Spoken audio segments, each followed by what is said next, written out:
Good afternoon, everyone. I'm Kathy Rock-Duquet, CEO and Board President of Blue Star Families. Thank you so much for joining us today as the Blue Star Families Applied Research Team explores the data and findings from our 2021 Military Family Lifestyle Survey, which is being released just now. I see so many great friends have joining us and are continuing to join. I see John Kitchens is with us, Paul Schneeberger. I see Beth Conlin. Many friends. To each and every one of you with us, welcome and thank you for taking your time with us. Our work is always made stronger through our fantastic collaboration with the Daniello Institute for Veterans and Military Families at Syracuse University. We're thrilled that our friends at IVMF are here to review the data with us as well. Before we go any further, I would like to thank everyone who attended yesterday's event. It was so meaningful to have you all with us to celebrate this report, to hear the stories behind the data. If you were not able to attend, all of that information is available on our website through a recording. Our moderator will drop a link into the chat. We hope you take some time with it. We think it'll be worth your while. Today, we will continue yesterday's exploration of the areas where we can improve the lives of our military and veteran connected families, and you will have a chance to ask questions. So without further ado, let me welcome our moderator for this next hour, Susan Weinstock. Susan is Vice President of Financial Resilience Programming at AARP. I can't think of a better person to moderate this session because Susan is responsible for the overall strategic direction of AARP's programs and educational competencies to improve financial security for their members. Susan, thank you for joining us today. We love inviting our friends at AARP to participate in our events, and we appreciate all you do for our community. Kathy, thank you so much, and I so appreciate your asking me to participate in this. I am just a huge fan of Blue Star Families, and I'm so honored to be here. So let me kick it off and just welcome everyone. I'm so glad you're able to join us today. The purpose of this deep dive is to provide some additional data around each topic. The research team selected a handful of data points to spark the discussion amongst our panelists during yesterday's panel titled Back to Basics, Military Family Financial Security. But there's so much more that we can share. So in this data deep dive, we have three goals. First is to present some additional data relevant to the discussion from the previous session. Second is to answer questions about the data or the findings. And then three, to provide an opportunity for some discussion. So since we're discussing financial security and there are many data points around spousal financial employment, I would be remiss if I did not mention AARP's, actually our new Veterans and Military Spouses Job Center. You can see that at www.aarp.org/vetsjobcenter. And the site includes a link to our free course called Veterans Career Advantage. It allows you to filter a search on our job board, just looking at the Veterans Wanted filter, and includes our downloadable Veterans and Military Families Job Search Toolkit, and much more. So please come and visit us. Because of this live session, the research team will do their best to answer your questions, but some questions will require maybe some more digging and a little more research, and they may not be able to provide an immediate answer. If they aren't able to provide a response to a question, they will be able to do that in a follow-up email. And I want to note here that the research team might not be able to answer all the questions. There may be points that just the data doesn't get into that. So often they will drill down to very specific groups, but the sample sizes at some point may be too small to give a real picture of what's going on for something very specific. Your questions, however, can be really important in providing direction for future research and for future survey iterations. Obviously, inevitably, answers to research questions provoke more research questions, but an annual survey allows them to continue that research conversation in subsequent years. So on that note, I want to share that Blue Star Family's next survey launches on May 23rd, and we hope that you will share it broadly so that we can continue this really important work. So let me just start off with a few rules. One, to ask a question, please type it in the chat. We have several team members who can respond to questions in the chat or direct them to the attention of the facilitator. We'll also be recording the questions that we can't answer today, and as I said, we'll send a follow-up email with the questions and the responses. Two, please be respectful and considerate when framing your question. We're going to remove any vulgar, inappropriate, or inconsiderate comments or participants. 3, we know that these stats are not just data points, but they reflect real people's lives, which is important. So we welcome your experiences, and if you'd like to share your story, we would love to connect with you on Blue Star Family's Storyteller. And finally, as you probably noticed from the Zoom pop-up, I'm providing another friendly reminder that we are recording this session. And let me thank you again for joining us. So at this time, I want to turn this over to Dr. Kim Hunt to give us an overview of the findings. Dr. Hunt, thank you so much. Thank you, Susan. We're pretty excited to be here today to do the data deep dive. This is the second year we've been able to take a deeper look into our data. And our first topic of today is going to be our financial security topic. It's going to cover a few other topics within our military family lifestyle survey. However, they all pertain in some way to financial security. So moving to the first slide, you can see that overall financial security is looking pretty good this year, but overall 48% of our active duty family respondents report that their financial situation causes them some stress or a great deal of stress. Comparatively, this isn't a perfect comparison because these are different surveys, but there was a survey done of the general US population, which shows that 75% of US adults around the same time said they were doing okay financially. The large majority of active duty family respondents, 84%, report household incomes that may have made them eligible this year to have received the highest amount of each of the 3 COVID-19 stimulus payments. So it's possible that could have provided some additional financial relief for some families this year. We also asked about student loan debt this year. 2/3 of our active duty spouse respondents, 65%, have a bachelor's degree or higher, illustrating this as a well-educated community. And 1/3 of those active duty respondents, 33% of the active duty spouse respondents, currently hold student loan debt in their family, which is most commonly used to fund their own education. However, because of the barriers to active duty spouse employment, spouse respondents may be unemployed or underemployed despite having obtained a degree that may have been paid for with student loans. This debt may therefore be disproportionate to the household income. 41% of active duty spouse respondents who reported their household income was $50,000 per year or less owe student loan debt. And of the active duty family respondents who report financial stress, 41% cite spouse unemployment or underemployment as a top contributor, and student loans, 30%, were the second most commonly cited contributor. This year, we also took a look again at credit card debt. Nearly all active duty family respondents, 94%, reported that they had at least one credit card.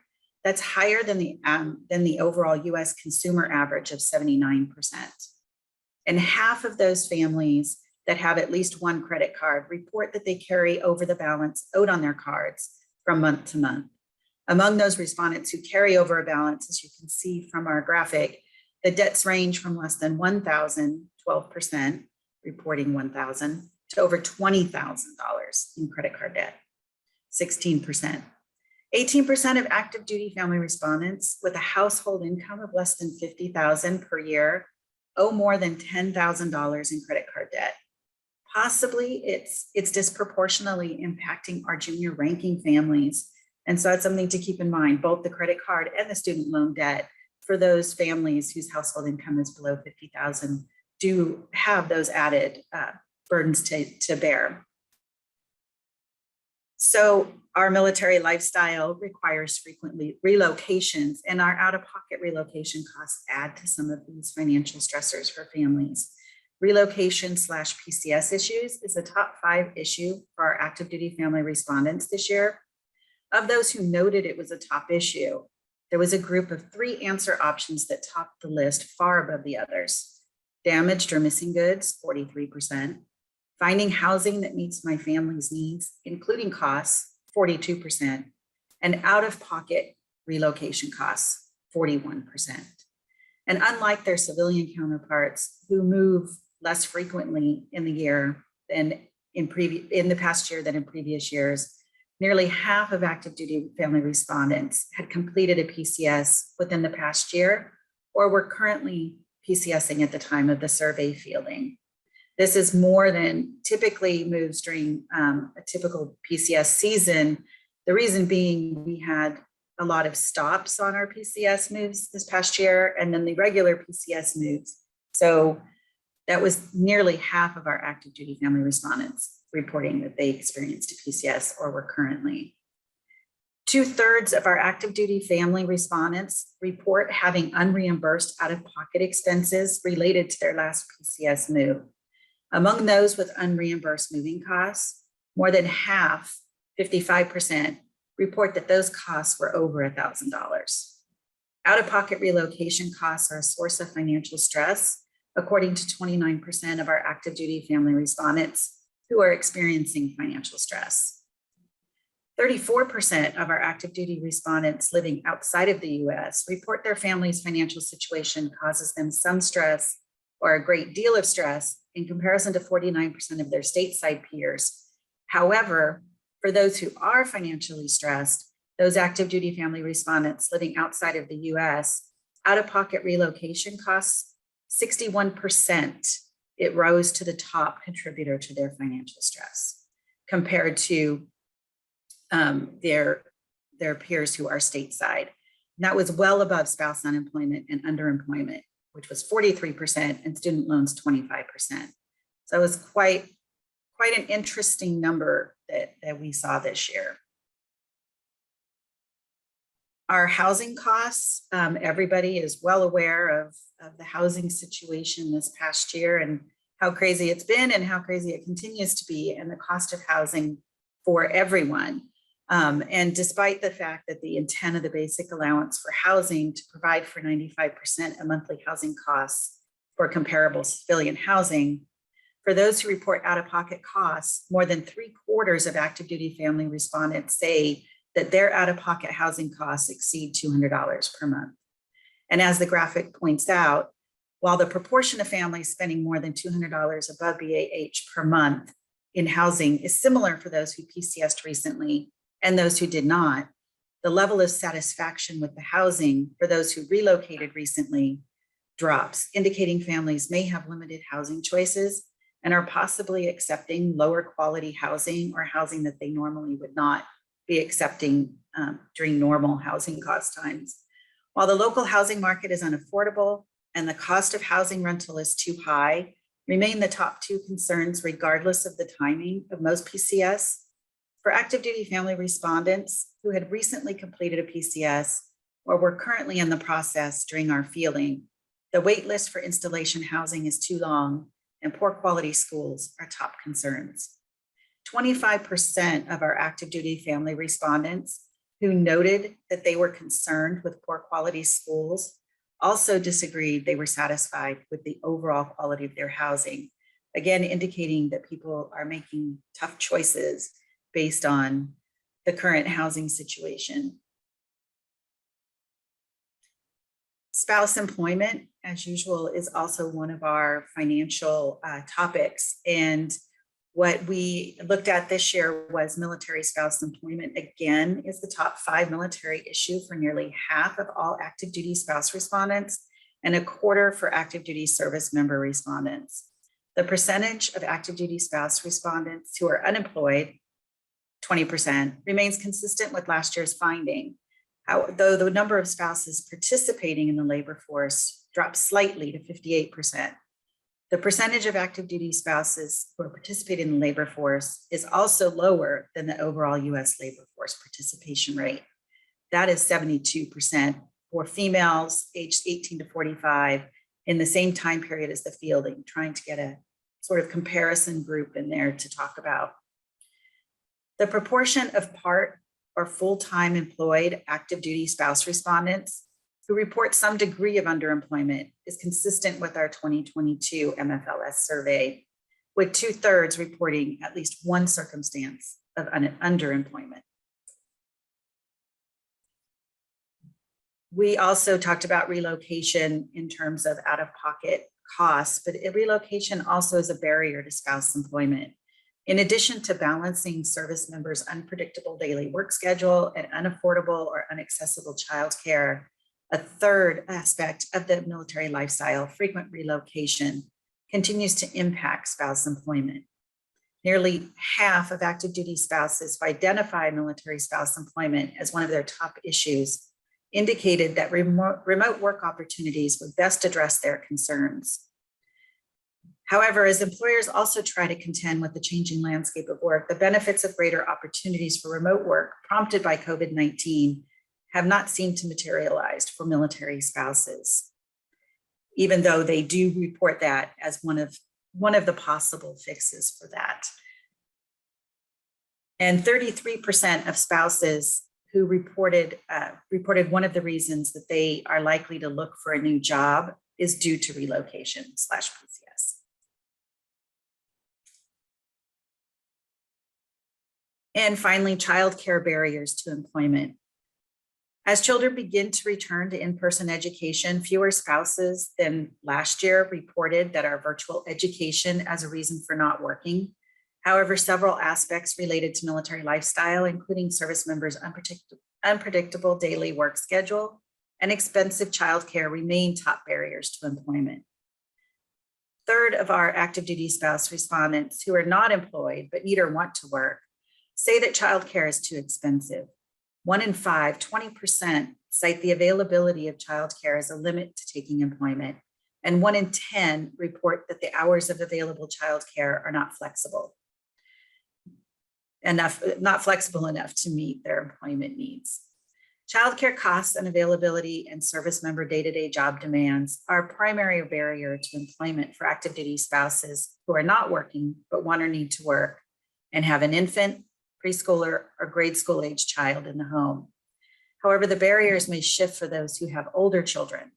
Among active duty spouse respondents who are not working but want or need to work and have an adolescent in the home, 1/3 cite the time they have been out of the workforce as a top barrier to employment. In some of our qual survey, there were some of the spouses who had mentioned they had been out of the workforce while their child was young. And then when they decided to get back in when their children were older, they had been out of the workforce for so long that they weren't sure that was going to be a barrier against getting employment. So those are our primary main points. Obviously, in our full comprehensive report, you can see much more of that, but those are the primary pieces that we talked about that were under our financial social pillars of health. And we would like to now open it up to have some discussion. Thanks, Kim. That was awesome. There's lots of great information there. I'm going to go ahead and kick off the first question, and then we'll answer more as we go on. So it looks like families maybe have less financial stress this year than they did last year. Do you think this means that things are actually getting better for military families' financial security, or is it just a blip? It's kind of hard to say if it's just a blip, but there's two things to really keep in mind. And one thing is this is a different group of respondents each year. These are not necessarily the same respondents. Another piece of it is that point that we made earlier and also in the report, that many of our families, 84% of our families, were in the household income range to receive the stimulus checks over the last year. And so many of them did receive the stimulus checks. So it's possible that offsets some of their financial stress this year. Yeah, that makes complete sense. So, we've seen spousal employment as a problem over and over and over again. I personally have dealt with this issue when I was working on the Dodd-Frank Act, and we were worried about things that would help military families move forward. So, what do we need to do to move this needle? In the financial or in the spouse employment, which piece? Spouse employment, I'm sorry. Oh, you did. So spouse employment, well, that is a very good question. Yes, everybody has been working on spouse employment for a very long time. We've been keeping our finger on the pulse of spouse employment for many years. Of course, COVID sort of threw a wrench into that with people being home, trying to facilitate schooling for their children. Many people being laid off work or cut hours during COVID, and now trying to get back on. The other piece of this is we are actually going to be doing a military spouse employment project over the next 3 years. We are building it into our MFLS 2022 to get some baseline data, and then the project will be expanded, and we're hoping to get to a lot more of what are the pieces that can actually move this needle. That's great. So do you think that remote employment has had an impact on spouse employment? It doesn't seem to have made a huge impact on spouse employment. We all thought it was going to be. We thought it was going to be sort of a great equalizer, but in a combination of many employers not being able to offer spouse employment, remote work for spouses, or also for people who are still dealing with, schools may not be closed, but there is a lot around school absences, kids being sent home to quarantine. And so parents, especially the spouse, are usually dealing with that at home still during this time. Another thing to note is that many of our spouses, we asked about the career fields for many of our spouses, and many of our spouses are in fields, helping fields, which is not surprising, that are difficult to do remotely. Nursing, other medical fields, education, social work. And while we do have some, some ability to do some of those things remotely, for the most part, those are in-person jobs. And so that is also one of the reasons we believe that remote work is not making that does make it really hard. Is there a reason why families are spending so much out of pocket towards moving expenses? Why do you think it's taking so long for reimbursement? That is a really good question, and one that we don't have a lot of answers to, but we want to definitely explore in 2022. I know from discussions with other military spouses, our own experience moving 16 times in 21 years, that oftentimes it's just things that are not part of reimbursable expenses. It may take you a little longer to move across country with your household than you thought, which adds to your cost. It may be because something that was broken, you don't have, all of the data you need for it. But it is a big problem with the numbers that we're seeing that are saying that they are spending out of pocket for relocation. Here's another question from the chat. This is from Holly. Has there been any data on spouses not able to work because they have a child with exceptional needs? Actually, last year in 2022, we did look at that, and the unemployment rate for those spouses who were also caring for a child with special needs was higher than their peers. And so, yes, there seem to be some barriers. We've heard from people in qualitative answers, our open-ended answers, that a lot of times it's lack of childcare or availability or the cost of childcare for their special needs child. And that keeps them out of the labor force. And again, that's one of the things we want to explore deeper in our special project on spouse employment coming up. That's great. And this is a question from Bree. Are there data points that share how employment issues and childcare challenges impact military marriages? We have not collected data on that. No, I'm not sure if any of our team have seen data on that in other research, but I have not seen data that directly points to that.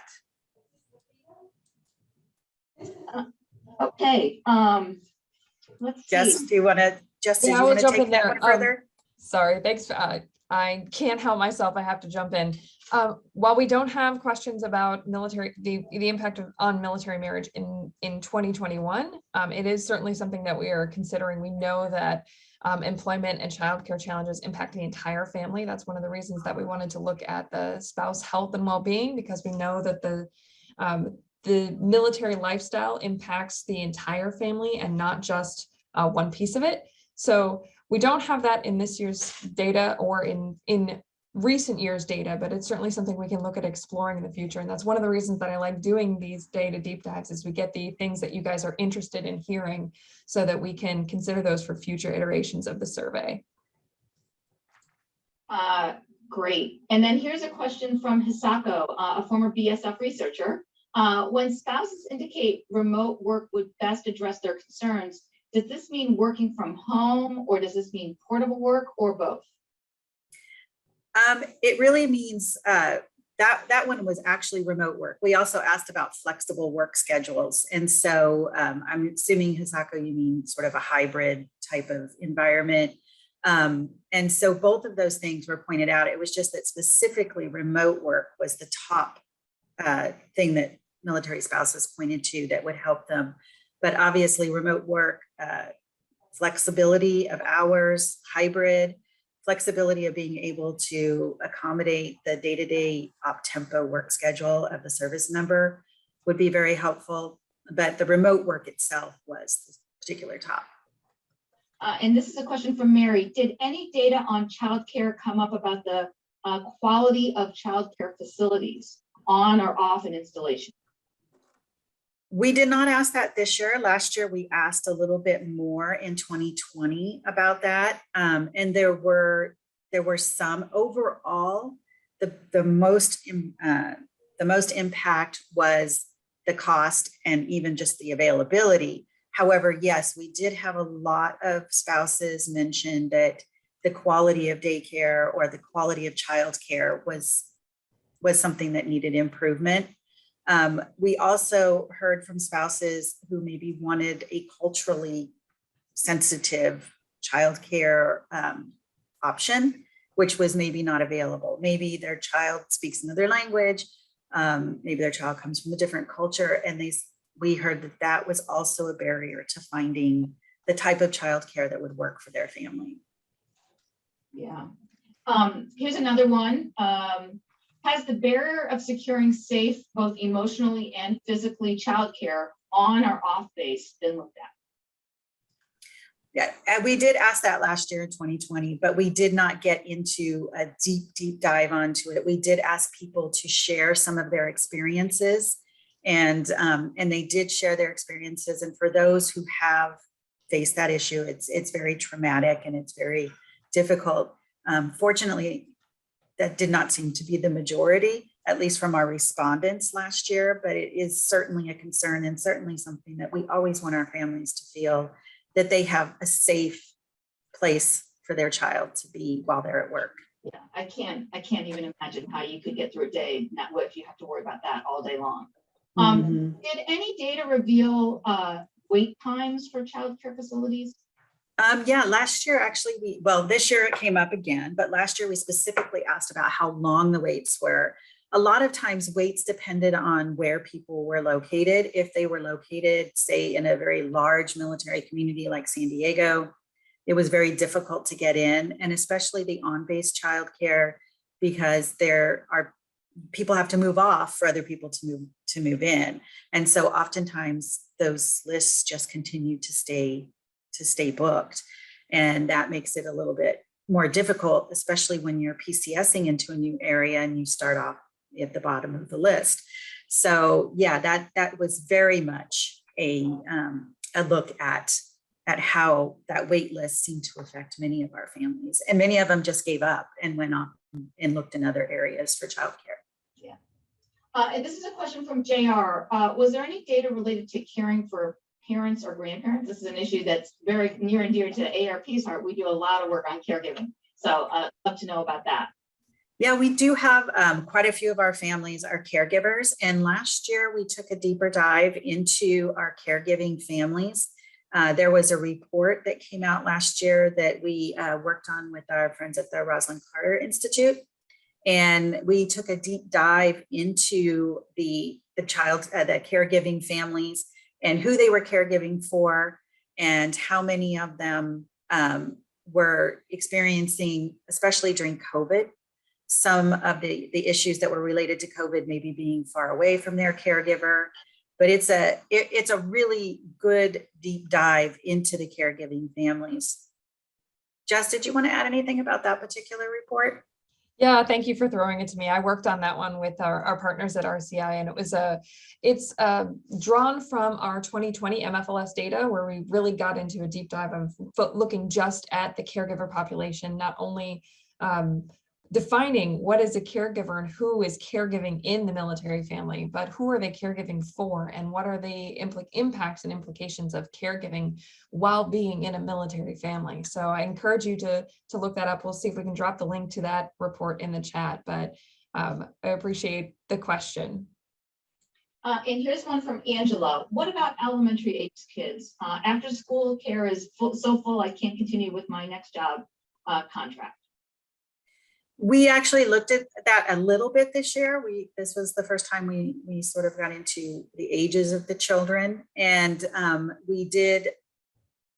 People with children who were younger definitely had more problems finding childcare, and that was more of a barrier to spouse employment than for those who were older. However, we did not ask specifically about the after-school care, and that's actually something we're adding into our 2022 pick list for childcare options to see how that looks compared to the needs for people who have kids that sort of at that age, they're too old to go into full-time care or infant care or child care, but they need something still because they're not old enough to stay on their own. Yeah. And here's a follow-up from JR. Has the need for respite support increased for military families over the past couple of years?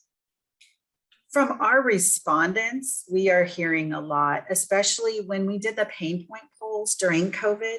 We had a lot of people mention that respite care was a huge issue.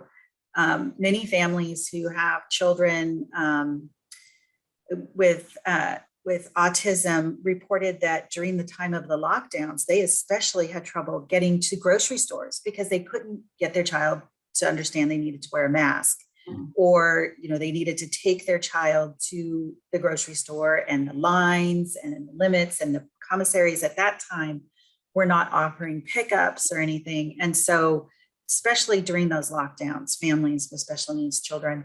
And one thing I did want to add to, when we did the extra deep dive into our caregiving families, one of the things you notice is that military families don't often raise their hand and say, yes, I'm a caregiver, because that's who we are. Of course, we're a caregiver. That's what we do. That's our job. That's our responsibility. So military families do not always self-identify as caregivers. And so as Jess was alluding to, getting to that definition of caregiver, we asked people to self-identify, and then we gave a list of, do you do this for someone? Do you do this for someone? And it was very interesting to see how many more people did not self-identify, but they were certainly caregivers on that list. Yeah, that totally makes sense. Thanks for that. And this is a question from Nate. What was the most surprising data regarding healthcare that you did not expect? The most surprising data regarding healthcare that we did not expect. Well, last year, and I hate to keep saying last year, but last year, telehealth, I was surprised at how few people were sort of responding to telehealth. I thought telehealth would be a really good option for a lot of people. And then when you started to dive into it a bit more, it actually made a lot more sense. Having a child who's doing an occupational therapy session on Zoom is just not always the best way to have that done. And so that obviously was one. And then the other thing is, we had less than half of our spouses say that they were in excellent health. And so and it's something we'll talk about in our next deep dive that's coming up in about an hour and a half. We're going to get more into health. So please join us there. I think it would be really helpful. And then that question can come up again. And I think that would be a perfect question for that deep dive. Can I add on to that, Kim? Mm-hmm. The telehealth piece, I think you hit the nail on the head there. I was really expecting both in this answer is both financial and health. I think I was really expecting to see that telehealth would really help open up access to mental health care for kids and for everybody, really, because that has been a barrier, is that people don't always have access to mental health care. And I really thought that remote work would have shown quite a bigger difference in military spouse employment, because then spouses can take their job with them and their relocation becomes less of a barrier. So I think that was probably the most surprising thing for both financial and health, that this shifting our whole world to remote work and Zoom has not been as impactful as I thought it was going to be. So we'll continue to monitor that and sort of see where people end up. But I feel like that was a really surprising finding for both of those areas. Absolutely. And I think we'll see a change over time as people get more acclimated to having care over, online. Well, I think we are,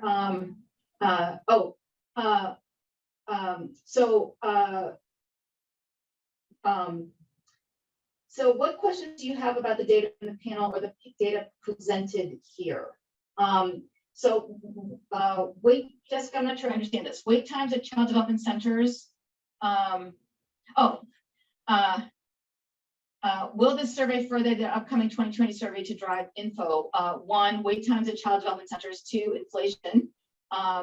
Already receiving questions from command teams on inflation impact as it relates to financial stress in families. Obviously, that's huge. So that's important. Absolutely. Yeah, the current situation, and plus all the stimulus checks are not going to be around this year during fielding. And so our families that's not going to be affecting them this year. And then, yes, as you mentioned, inflation will definitely be impacting, each day when I pass our gas stations and watch that tick up 5-10 cents every day. I just feel for those who are making those long commutes. Absolutely. Absolutely. I think, are we out of time? Or are we doing okay? Not quite yet. We've got a few more questions popping in the chat. It's just got a few all at one time. So let's look at those real quick. Okay. Hisako asked a really good question. Thank you for the question, Hisako. Hisako is a good friend of Blue Star Families. The question was, do you have any findings on the top reasons for those who are not currently working among those who are no longer in the labor force? That's a great question for our project that's coming up, and we are building a lot of those pieces now. We have a lot of research questions, and we will definitely make sure that is one of our looks this year. And many of these questions, when you guys have them, if we don't have the data and we haven't asked those questions in the past, this is a great opportunity to let us think about it. We're in the middle of writing that 2022 survey right now. And this is a great opportunity to see, hey, have we had light on this topic, or have we had light on that topic? So this is great. Thank you. So what do we know about financial positions for veterans from this report? I'm sorry, can you say that again? What do we know about financial positions for veterans from this report?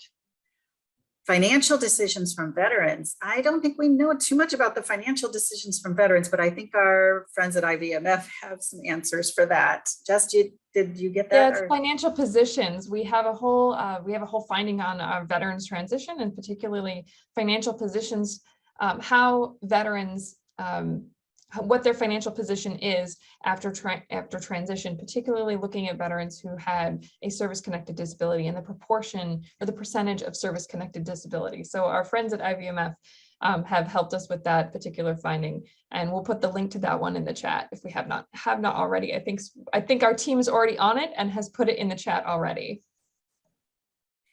Yeah, as Jessica mentioned, we have a spotlight on veterans this year. A lot of times, many of our findings are focused on active duty families. So our largest respondents, and obviously those are our families that are dealing with many of these issues over and over again. But one of the other things that we're really happy about is we were also able to create a spotlight on our National Guard and Reserve families that we have not been able to do in the past. We were able to touch on many of the topics that we had in our findings with our active duty families, specifically for our National Guard and Reserve families. And we also then did that for our global families, not only for our service members and their families who are stationed outside of the United States at this point, but also for our foreign-born spouses, and taking a look at how culturally and diverse and how linguistically diverse our families are. And that was very interesting to do as well. So here's a question from Tabitha. Did I understand from the survey that Okona's families are reporting less financial stress than Kona's military families? Yes, they are our respondents. So we always have to qualify that. These are the people who responded to our survey. And yes, overall, they are experiencing less financial stress. However, they are experiencing a lot more financial out-of-pocket expenses due to relocation. A lot of times that could be, we use 110 electrical current here, 220 overseas. You replace everything, or you have to buy these massive transformers. It also depends on where you're at. You may be out in town. Some countries, when people move from house to house, they take their entire kitchens with them. And you're left with some plumbing and some wires hanging out of the wall, and you have to build that all. So there's a lot of expenses that people don't think about or know about until they actually experience it themselves. Great. I think we are running low on questions. This chat has been very active, but I think we've gotten to most of them so far. So if you have further questions, please drop them in the chat. And remember that we will have another data deep dive on health and mental health in just a little bit. So if you have health and mental health related questions, please pop into that one and we can talk to you a little bit more about that.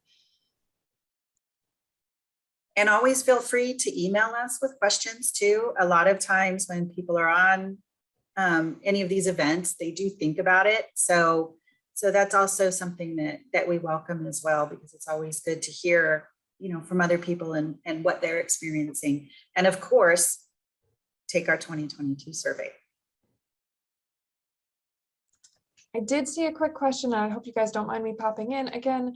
I saw a quick question from Kayla that I thought we could probably answer around whether BSF plans to create a chapter in Hampton Roads, Virginia, because of the concentration of military in population there.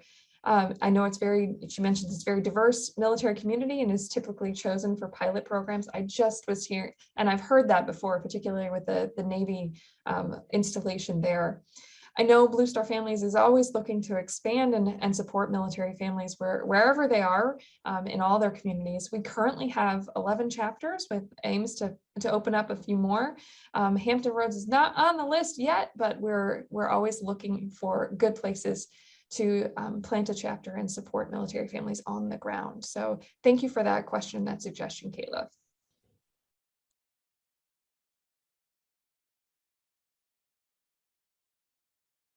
See all those Navy families in Hampton Roads wanting a Blue Star family chapter.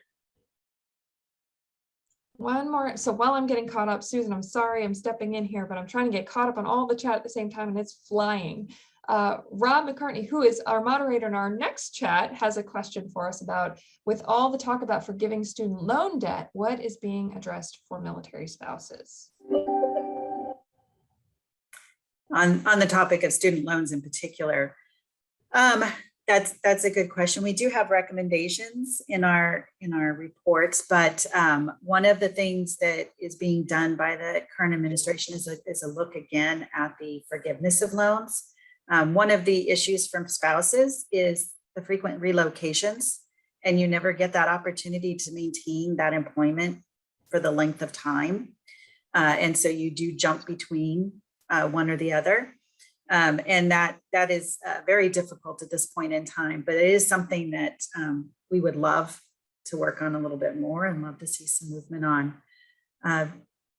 Okay, Rosie, I thought I saw Rosie in there mentioning something about the veteran finding and the transition. Rosie, would you want to come on and answer that? You don't have to, but if you want to, that would be great. I am trying to keep up and so behind on the chat. Sorry about that. No, I think I was just responding to an earlier question about the relationship about financial security, and certainly And certainly that what that relationship looks with regards to transition. And certainly there has been research that does link the more difficult the transition, the higher the credit card debt in particular. So I was actually just including that link, but I am so behind on some of the chat and the conversation. So I am equally just trying to catch up.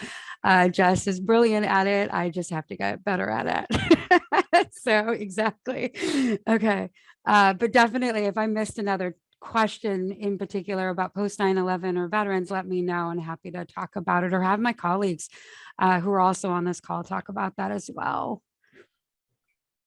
Great. Do you have any stats on how many of your respondents' children are in public school versus private school? Vast majority are in public school, I would figure. The majority are in public school. Sorry, I have to pull up I don't want to misspeak our numbers. Does anybody have and I should know this. This is the area that I'm most interested in, but it's I want to make sure that we have that exact number and not off the top of my head. Jess, do you have pull it that? up? It's just I also don't have that one memorized off the top of my head. I have a lot of them, but not that one. We can pull it up though, and we will pull it up. It is the majority. It is the majority of children are in public school. There's a smaller number in private and a smaller number in Dodea. We have 13. Oh, thank you. The 69% report. Oh, that just went away. 69% are in public school. Is that what I just read from that quick glimpse from Jenny?